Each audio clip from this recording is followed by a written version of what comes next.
Salut les mobbers, l'étape 2 du relooking de la SPX pour mes road trips. Allez on y va, fire!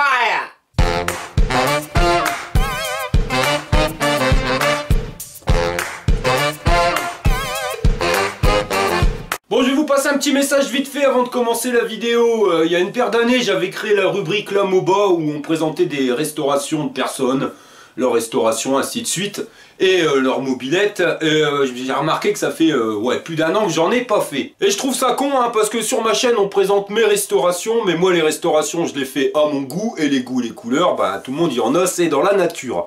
Donc, ça serait sympa de réouvrir cette rubrique. Et je dirais que ça serait votre rubrique où les gens viendraient donc directement faire voir leur restauration, présenter leur mobilette.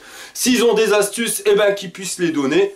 Et voilà, donc le truc avant c'est que c'était limité. C'était moi qui me déplaçais chez vous avec mon caméscope et je filmais machin bidule. Bon, le problème c'est que je suis limité sur la distance. Si vous habitez Marseille, je vais pas traverser toute la France et c'est con quand même. Parce que c'est pas parce que tu habites Marseille que tu peux pas présenter ta mobilette. Alors dites-moi en commentaire ce que vous en pensez, mais je trouve que ça peut être cool que vous ayez votre rubrique. Voilà, on est sur une chaîne de mobilettes, mais la mobilette c'est pas que moi.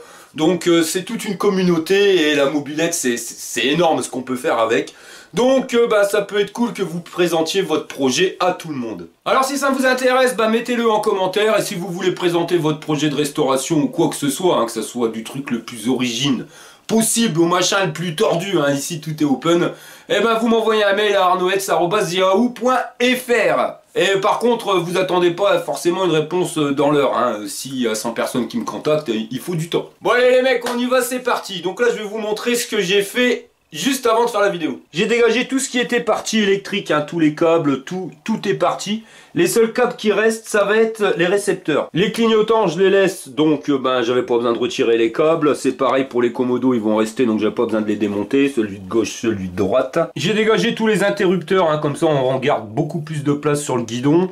J'ai gardé juste, comme je l'avais dit, hein, l'allume-cigare et le convertisseur USB. Là, pour le compteur, je sais pas encore, parce que je cherche après une horloge qui serait pile poil de la même taille sur AliExpress, mais pour l'instant, j'ai pas trouvé. Donc si je trouve pas, je laisserai tel quel, je vais pas laisser un trou. Bon, on peut voir quand même qu'au niveau du câblage, ça reste beaucoup plus léger que la dernière fois. Bon, allez, on va s'attaquer à la peinture, et je vous dis clairement, on va pas se faire chier. Pourquoi? Parce que j'ai pas le temps. Ça c'est l'esthétique de la mobilette. Je dois faire une remorque, et le boulot sur la remorque, il est énorme, hein, parce que vous allez voir quand je vous montrerai le projet que j'ai en tête. Enfin clairement faire une peinture époxy, mettre à nu tout, décaper, refaire les réglages après, non on va pas se prendre la tête parce qu'en plus les réglages ils sont déjà faits au niveau transmission, machin bidule. On va vraiment faire du grand Mendes. De toute façon dans un road trip, faut pas se mentir, la bécane elle en prend plein la gueule, donc même avec une peinture époxy j'arriverai à faire des coups, des stars, des machins, des bidules. Donc on va faire le road trip, on va en prendre plein la tête et là on la refera nickel. Alors vous avez été nombreux à me parler du covering. Alors le covering c'est cool, hein, c'est de l'adhésif qu'on vient mettre quand vous faites un total covering, vous venez recouvrir l'intégralité de la pièce avec votre adhésif. Donc le covering c'est bien, mais pas pour du provisoire, hein, parce que mine de rien ça coûte un billet. Déjà l'adhésif c'est un adhésif spécial qui coûte au prix d'achat plus de 20 € le mètre carré.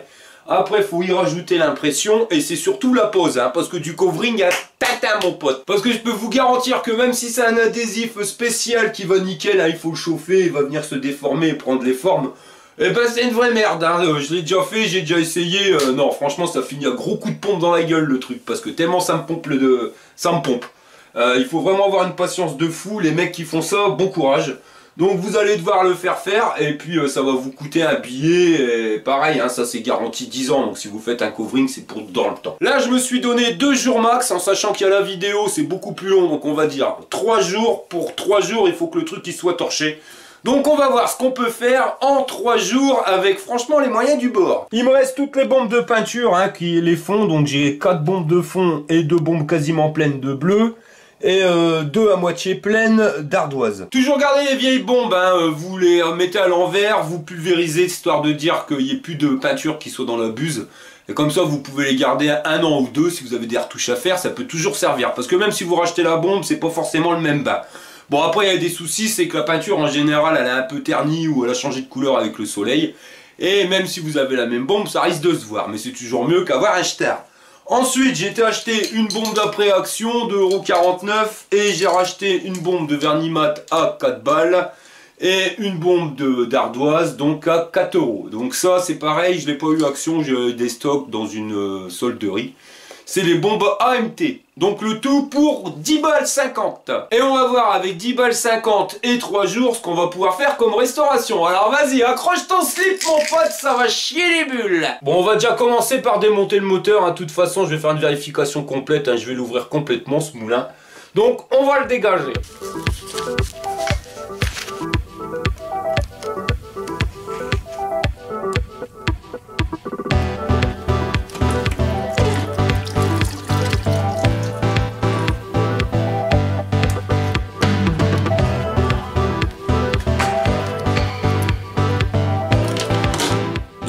C'est ce qui s'appelle noyer la bougie. Il paraît que ça va moins bien.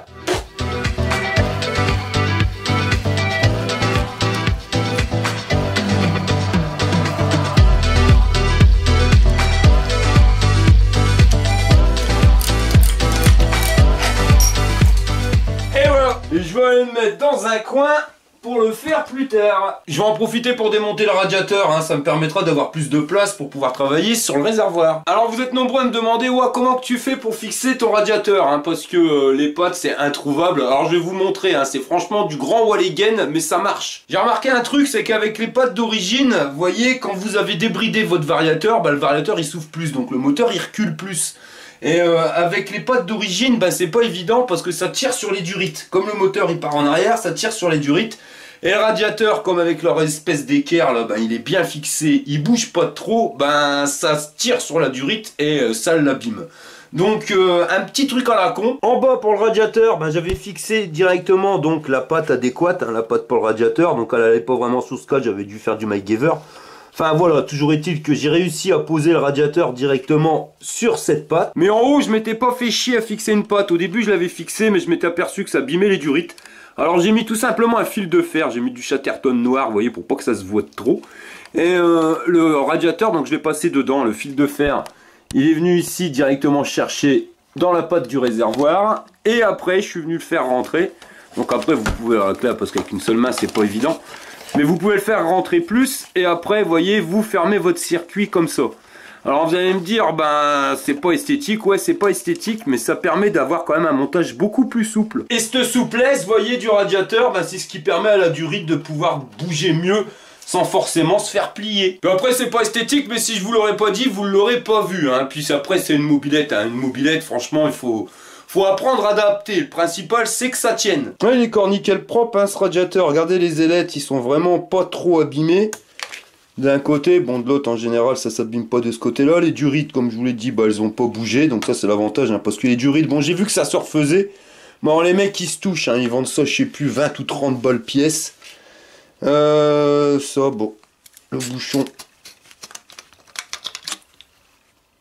Nickel.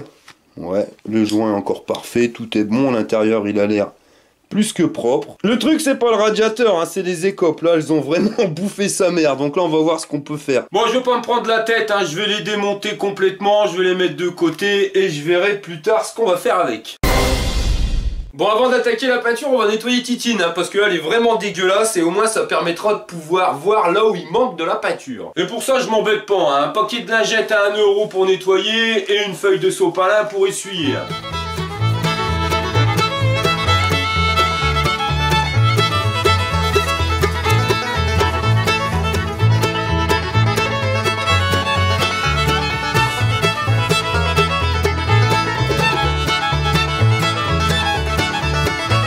Bon, par contre, on sera bien d'accord sur le principe que ça aurait été plus vite et j'aurais eu un meilleur résultat si j'aurais fait un nettoyage à grande eau avec la balayette à chiottes. Le truc, c'est que j'ai pas trop le temps, on est l'hiver et le séchage au soleil, faut oublier, parce que ça va mettre 3 plombes à sécher. Et si je dois faire de la peinture et s'il y a de la flotte, ça va être la merde. Donc là, le coup de la lingette, c'est vraiment histoire de dire d'enlever toute la saleté, le plus gros, pour qu'on puisse voir là où il doit y avoir à faire des retouches. Si je dois faire des retouches, bien sûr, je ne vais pas me contenter d'un nettoyage à la lingette. Et voilà, elle est toute propre, ma mobilette. Confirmation, le réservoir, il a vraiment bouffé sa mère. Alors, entre la grosse trace d'essence qui a bouffé carrément le vernis et qui nous a fait une dégoulinade énorme, le sticker, ce qui nous a fait je sais pas quoi, une espèce de croûte, là, un truc, même au doigt, on le sent. Et le gros star, alors là ça a même fait sauter la peinture, là après on voit la ferraille à nu, enfin il y a du boulot. Sur la dernière vidéo vous avez été nombreux à me parler du polish pour pouvoir récupérer les traces sur le réservoir. Alors le polish pour les traces sur le stickers, ouais à mon avis ça part, il n'y a pas de souci. Par contre pour le vernis, comme il s'est fait vraiment bouffer à l'intérieur, hein, il y a vraiment une grosse traînée d'essence. Je pense que ça risque d'être galère et de toute façon avec le star là, il va falloir que je remette de la peinture. Donc je vais pas me prendre la tête à faire ça avec le polish, c'est vraiment trop attaqué, je vais refaire direct la peinture. Donc on va faire un petit ponçage. Et pour ça je vais prendre du papier à l'eau, donc du 1000. Alors le 1000 c'est quand même beaucoup plus abrasif, mais c'est parce qu'après je vais remettre de la peinture. J'aurais pu essayer de le récupérer au papier ponce, mais si j'avais pas l'intention de remettre de la peinture et du vernis après, bah j'aurais pas pris du 1000, j'aurais pris du 3000, c'est beaucoup plus fin et ça permet on va dire de dégager la couche supérieure qui est abîmée et ça va nous faire apparaître la couche en dessous, donc normalement nickel. Mais là c'est trop attaqué, comme on met de la peinture on va aller direct au milieu.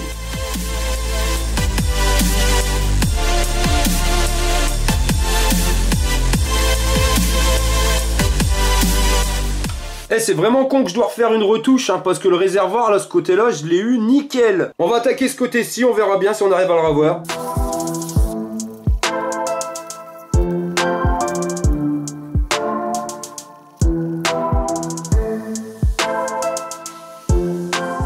Bon bah là on est vraiment pas mal, hein. Le but c'était vraiment d'enlever tous les défauts d'aspérité, histoire de récupérer en fin de compte une surface lisse pour pouvoir mettre du vernis sur une surface lisse. Ça peut paraître con mais c'est super important, hein, parce que si vous remettez du vernis sur une surface qui a une texture qui est pas terrible, hein, comme là sur le réservoir, l'adhésif qui laissait comme une espèce de croûte, ça faisait une petite bosse. Bah je peux mettre du vernis autant que je veux, finalement la petite bosse elle va rester, hein. Le vernis c'est vraiment pas de l'après. Donc quand on récupère une surface qui est lisse, on met du vernis sur une surface lisse, normalement le résultat sera nickel. Bon allez c'est parti pour l'autre côté. Mais on voit quand même bien la différence, hein. À gauche le côté qui a été poncé et à droite bah, celui qui n'a pas encore été. Nickel chrome le truc, on va dire que je pourrais même le laisser comme ça. Sur ce côté là je pourrais le laisser tel quel, le problème bah, c'est le coup qu'il y a eu de l'autre côté. Mais alors plus ça va et plus le vernis mat j'adore, hein. Déjà quand vous faites la peinture, le vernis mat, eh ben il fait moins voir les défauts, hein, parce que c'est clair que quand vous faites du brillant, dès que vous passez votre vernis, si jamais il y a le moindre défaut, bah en brillant ça va se voir. Le mat, ça cache nettement plus. Et quand vous êtes embêté, vous avez vu le réservoir était quand même sacrément triste, vous passez un coup de papier ponce à l'eau, vous allez le griffer, mais comme c'est mat, eh ben ça se voit pas plus que ça. Ça aurait été sur de la peinture brillante, j'aurais pas eu le même résultat. Donc franchement, nickel chrome pour le vernis mat. On va s'attaquer maintenant à notre super star. Donc comme on peut le voir, hein, il y a vraiment un trou qui a été fait. Hein. On le sent au doigt, c'est vraiment énorme. Si je le laisse tel quel, hein, même si je mets de l'après, de la peinture et du vernis mat, même avec du vernis mat, eh ben ça va quand même se voir, hein, parce qu'il manque quand même pas mal de matière. Donc je vais prendre du papier ponce et je vais venir poncer tout le tour. Ouais, bah même en ponçant, vous voyez... Le trou il est vraiment énorme, donc il va falloir que je mette un peu de mastic. Bah, j'avais pas prévu, mais chiche à le faire, autant le faire bien. Mastic à la con, 3 balles à action. Pas besoin d'en préparer 3 kilos. Une petite zik, et ça devrait être bon. Mais vous passez vite fait un coup de lingette, hein, histoire de dire d'enlever le surplus qui sera sur le côté. Bon après on peut l'enlever quand c'est sec, hein, mais ça va nous faire poncer, donc on va essayer d'éviter le plus possible de poncer. Voilà, par contre elle n'est pas directement dessus. Je voulais garder le surplus là pour mettre directement sur l'écarter, hein, histoire de pas gaspiller, mais non c'est mort. Hein. En 2 minutes le truc il est déjà tout dur. Notre mastic est bien sec, on va pouvoir passer un coup de papier ponce 2000 histoire d'aplatir tout ça. C'est l'heure de passer à la peinture, donc maintenant on va protéger ce qu'on veut pas peindre. Je me suis pas enquiquiné, j'ai pris de la bâche de protection à action, le truc à moins d'1 €, donc je déroule. Je prends des morceaux en fonction de ce que j'ai besoin et je viens les fixer directement sur la bécane. Et avec du scotch papier, je m'arrange pour plus que ça bouge.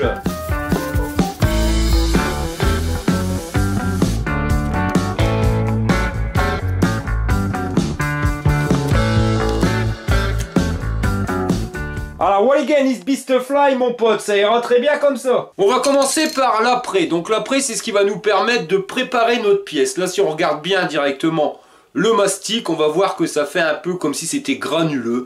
Avec notre après, ça va permettre d'avoir la pièce bien lisse. Mais avant de pulvériser, je vais prendre ma bombe et je vais la mettre directement trempée dans l'eau chaude. Alors au moins 5 minutes, ça va permettre d'augmenter la température dans la bombe.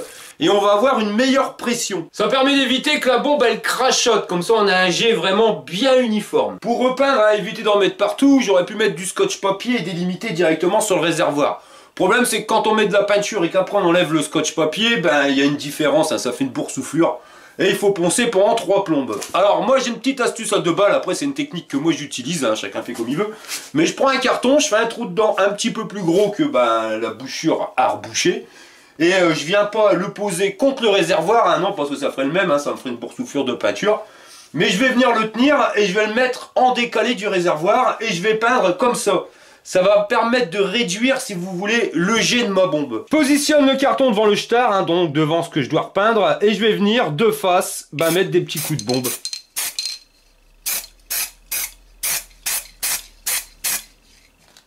Et voilà.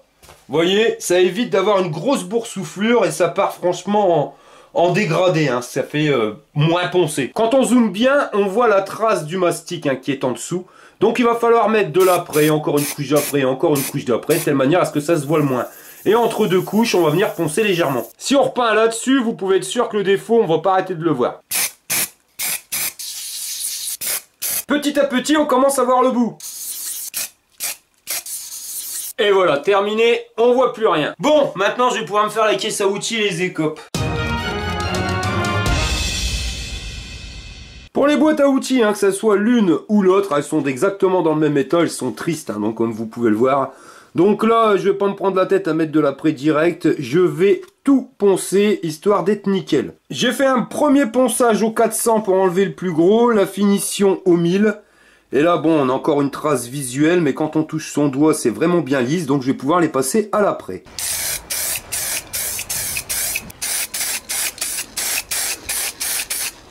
Les boîtes à outils, elles sont nickel, hein, donc vous voyez, si vous voulez avoir une peinture nickel, c'est un support nickel. Là, vous voyez, le support est super lisse.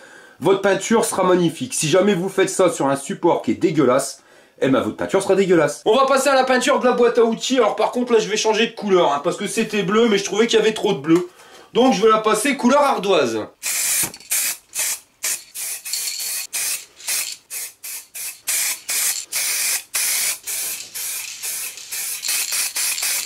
La peinture a été posée, mais vous allez me dire, c'est pas la même couleur. Ouais, parce qu'il y en a un qui brille et l'autre qui est mat. Tout simplement parce que la peinture que j'ai achetée, c'est de la peinture brillante.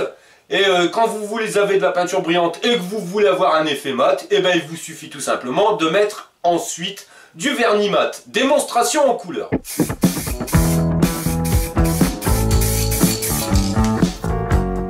Et maintenant on a la même teinte. Donc voilà, là la peinture est finie, vernis posé. Donc les écopes de radiateur, alors celle-ci elle est nickel. Alors je vais pas me prendre la tête, un petit coup de papier ponce à l'eau à 1000 histoire d'enlever le brillant. Et je pourrais direct passer à l'après. Celle-ci c'est pas la même mayonnaise, alors elle a pris des coups directement. Puis en plus il y a eu la coulée d'essence là du réservoir. Donc là je vais l'attaquer direct au 500 à l'eau. Et après je passerai une finition au 1000. Les écopes, elles sont nickel, hein, comme vous pouvez le voir. Donc celle de gauche, impeccable. Et celle de droite, nickel chrome. Je vais pouvoir les mettre en peinture. Donc au niveau de la couleur, je vais les mettre exactement à l'identique comme c'était. Je vais me servir d'un fond de bombe qui me restait. Ça permettra de faire des économies. Ouais, je le mets de la même couleur parce que j'aime bien. Ça tranche. J'aurais fait de la même couleur que le réservoir. Je trouve que ça aurait fait trop ton sur ton. Là, le réservoir plus le bleu, c'est nickel. Ça tranche comme il faut.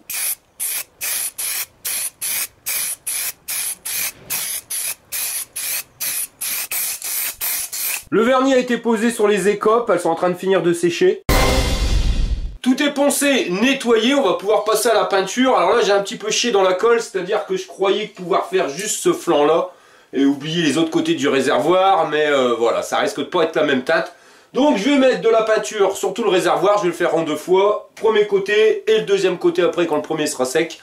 Le délire, c'est que je sais pas si j'aurai assez de peinture comme j'en ai pris qu'une. Et il me reste 2 fonds de bombe, mais on verra après ce que je vais en faire. On va pouvoir passer à la peinture, mais avant, je vais quand même passer un coup de papier ponce en papier ponce 1000 sur l'intégralité du réservoir.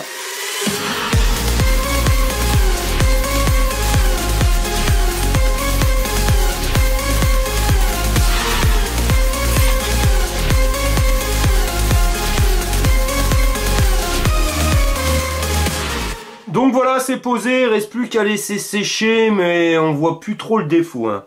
On le voit même carrément pas. L'autre côté vient d'être fini, plus qu'à attendre que ça sèche. Je vais passer une bonne couche de vernis mat et après séchage, j'en passerai une deuxième. Ça me permettra d'avoir un réservoir nickel. J'ai mis du vernis acrylique, hein, mais j'aurais pu mettre du bicomposant, ça aurait été beaucoup plus costaud.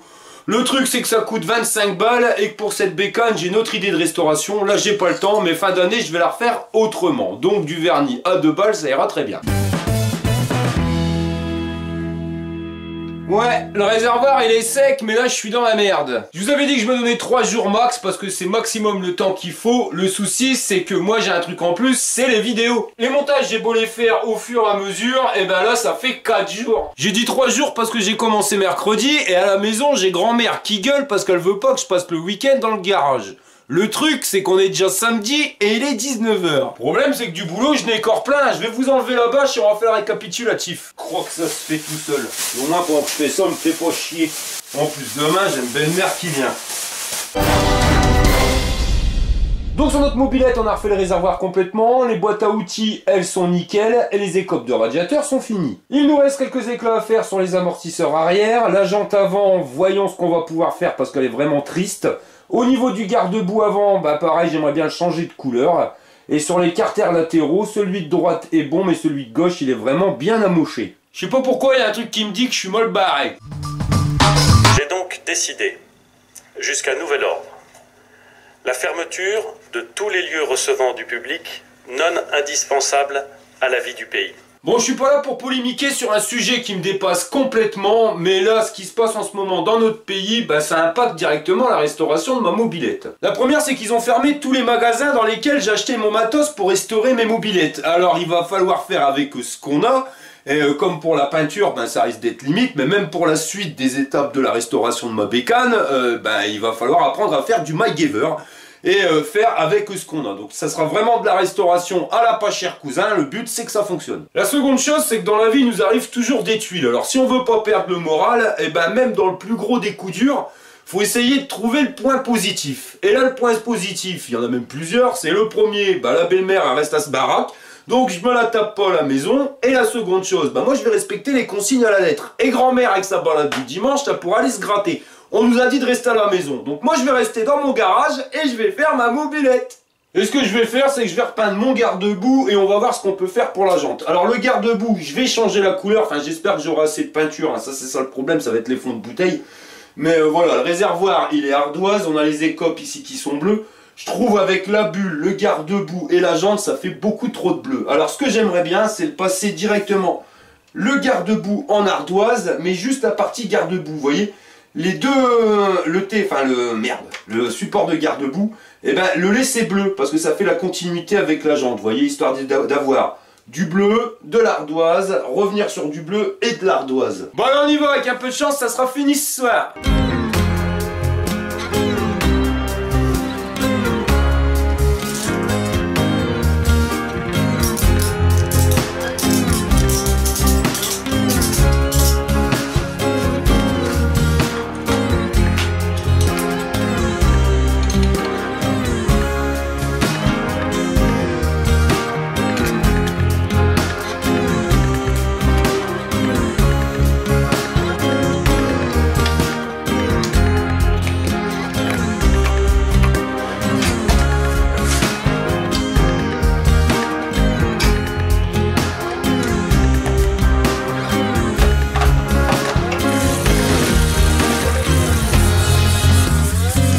T'as vu le malin, je pense et je nettoie dans la salle de bain, comme ça on pourra pas dire que j'ai passé la journée dans le garage.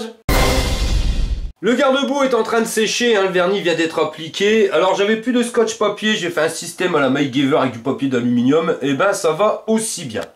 Bon, pendant que le garde-boue il sèche, je vais m'occuper de la fourche parce que elle est un petit peu triste. Et pour ça, rien de tel que le HP34. Alors on étale le produit avec la paille de fer, ensuite on vient l'essuyer avec un chiffon microfibre et voilà le résultat. La jante elle était tellement triste que je l'ai repeinte, alors je me suis pas pris la tête, hein. J'ai mis ici directement des cartons tout autour pour séparer le pneu. Un coup de peinture, vernis, et là on est au séchage, mais enfin elle est nickel. Bon alors là on peut en dire, elle en jette ma mobilette, hein. Franchement l'histoire du garde-boue, le passer à la couleur ardoise, bah c'est ce qu'il fallait, hein. Avec les écopes de réservoir, bon là je l'ai pas mis mais c'est juste pour vous faire voir. Ça fait quand même moins de bleu, c'est nettement mieux. La jante est nickel, par contre c'est que j'ai bouffé quasiment le fond de bombe qui me restait. Donc il m'en reste plus qu'une et tout un petit fond. Pour les amortisseurs, je vais pas me prendre la tête, hein. Comme j'ai plus de peinture, j'en aurai largement pas assez pour pouvoir repeindre complètement les ressorts. Et tant pis, hein, je vais prendre le fond de bombe qui me reste, je vais mettre un coup de pchit dans un capuchon. Et avec un pinceau, je vais directement aller refaire retouche par retouche. Alors ça va être plus long, ça sera certes un petit peu moins beau, mais j'ai pas le choix. Et voilà, les amortisseurs sont nickel. Alors si on regarde bien, c'était là. Et pour les carters, j'ai pas trop le choix, hein. Je dois faire exactement la même chose, n'ayant plus de peinture.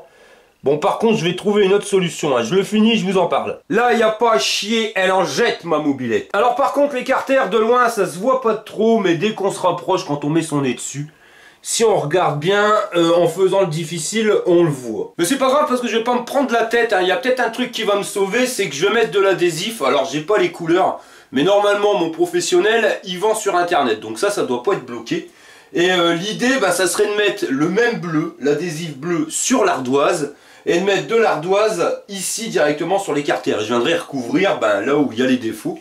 Et je ferai comme un peu, vous voyez, une fusion avec un peu des bulles, un peu comme du fromage fondu, vous voyez que ça part en bulles. Avec un petit peu de bleu qui partirait comme ça avec des bulles sur le réservoir en ardoise. Et même ici, comme ça nous ferait comme une fusion, vous voyez. Ça permettrait d'éviter d'avoir une ligne brute. Ça permettrait de faire un seul tout au lieu d'avoir deux parties. Enfin, ma bécane, là, j'en suis bien content. Je suis nettement plus content que quand je l'avais fait la dernière fois. Il y avait trop de bleu, enfin voilà. Là, ça fait nickel. On a même l'impression que ça fait un peu comme une ligne, hein, le bleu. Donc, c'est la grande classe à Paname. Donc, voilà les mobbers. Moi, je finis de faire la vidéo, je vous la poste. Et normalement, vous aurez ça dimanche soir. Allez, je vous dis à la prochaine pour une prochaine vidéo. Fire!